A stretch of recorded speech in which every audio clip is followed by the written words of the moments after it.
बिस्मिल्लाहिर्रहमानिर्रहीम। अस्सलामुअलैकुम। आप देख रहे हैं AR न्यूज और मैं हूं मोहम्मद अरसलान रजाक। खबर शामिल करते हैं साहिवाल से। साहिवाल मुस्लिम बिन अकील कॉलोनी गली नंबर 10 में 8वीं जमात की 14 साल बच्ची को अगवा की कोशिश। तफसीलात के मुताबिक मुस्लिम बिन अकील कॉलोनी गली नंबर 10 की 14 साल बच्ची शीन 2 घंटे से लापता थी। घर वालों की मुसलसल तलाश के बाद सामने घर से नीम बेहोशी की हालत में बरामद कर ली गई। होश में आने पर बच्ची ने बताया कि इसको पानी में मिलाकर कुछ दिया गया। मुलजमान में 2 लड़के और 1 औरत शामिल हैं। मुतलका पुलिस ने मौका पर पहुंचकर 1 औरत और 1 लड़के को गिरफ्तार करके तहकीकात का आगाज कर दिया। बच्ची के लवाहकीन के कहने पर SHO मुदस्सर गफार ने फौरी तौर पर बच्ची का मेडिकल करवाने का कह दिया। मजीद इस हवाले से बच्ची के मामू का क्या कहना था, आइए सुनते हैं इस रिपोर्ट में।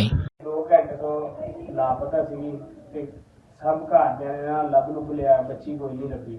ਸਾਹਮਣੇ ਦੇ ਘਰਦਿਆਂ ਨੂੰ ਸ਼ੱਕ ਹੈਗਾ ਸੀਗਾ ਤੇ ਸਾਹਮਣੇ ਦੇ 2-3 ਦਫਾ ਘਰ ਦੇ ਗਏ ਵੀ ਕਿ ਤੁਸੀਂ ਦਰਵਾਜ਼ਾ ਖੋਲੋ, ਅਸੀਂ ਮਕਾਨ ਦੇਖਣਾ ਵਾ, ਕਿਉਂਕਿ ਇਹ ਮਕਾਨ ਹੈਗਾ ਸੀ ਰੈਂਟ ਦਾ। ਠੀਕ ਹੈ ਜੀ, ਇਹਨਾਂ ਨੇ ਮਕਾਨ ਮਕੂਨ ਨਹੀਂ ਦਿਖਾਇਆ। ਫਿਰ ਭਾਈ ਘਰ ਦੇ ਗਏ, ਘਰਦਿਆਂ ਨੇ ਥੋੜਾ ਜ਼ੋਰ ਲਾਇਆ ਕਿ ਸਾਨੂੰ ਮਕਾਨ ਦਿਖਾਓ। ਬੱਚੀ ਨੂੰ ਇਹਨਾਂ ਨੇ ਬੱਚੀ ਦਾ ਹੱਥ ਫੜ ਕੇ ਅੰਦਰ